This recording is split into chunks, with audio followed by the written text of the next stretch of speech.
গুৱাহাটীৰ জনসভাত কি ভুল কৰিলে কেজৰিৱালে তথ্য নজনাকৈ দিলে নেকি ভাষণ চাহক আমাৰ এক প্ৰতিবেদন गुवाहाटी আছে मात्र এখন চিকিৎসালয় गुवाहाटी में मुझे बताया एक ही सरकारी अस्पताल है गुवाहाटी मेडिकल कॉलेज गुवाहाटी में मुझे बताया एक ही सरकारी अस्पताल है गुवाहाटी मेडिकल कॉलेज और वहां पे लंबी लंबी लाइनें लगी पड़ी हैं केजरीवाले भाषण प्रसंगत गुवाहाटीत केवल এখন হাসপাতাল থকা বুলি উল্লেখ কৰিছে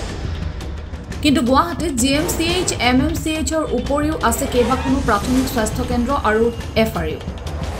তদুপৰি গুৱাহাটীৰ সমীপত নতুনকৈ নিৰ্মাণ কৰি থকা হৈছে এইমছ অসম চৰকাৰৰ বাজেট প্ৰায় 3.5 লাখ কোটি मैं देख रहा था कि आसाम का बजट 3.25 लाख करोड़ रुपए का बजट है आसाम का मतलब हर साल असम सरकार आपके ऊपर 3.25 लाख करोड़ रुपए खर्च करती है इतना सारा पैसा कहां जाता है ये पैसा आपने कहीं कोई सरकारी काम होते दिखा कोई सड़क बनते देखी कोई स्कूल बनते देखा कोई अस्पताल बनते देखा सरकार ने कभी कोई दवाई दी आपको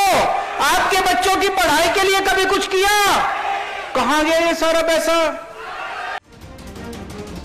प्रकृतार्थत অসম চৰকাৰৰ এইবাৰৰ বাজেটত 1.39 লাখ কোটি নিৰ্ধাৰণ কৰা হৈছে বিগত বৰ্ষত বাজেটত খৰচ হৈছিল 1.56 লাখ কোটি 2016 চনৰ পৰা অসমত চলিছে হিমন্ত বিশ্ব শৰ্মাৰ চৰকাৰ 2016 में हेमंत बाबू की सरकार बनी थी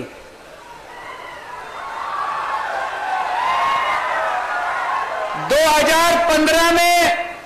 दिल्ली में मेरी सरकार बनी थी दोनों साथ साथ बनी थी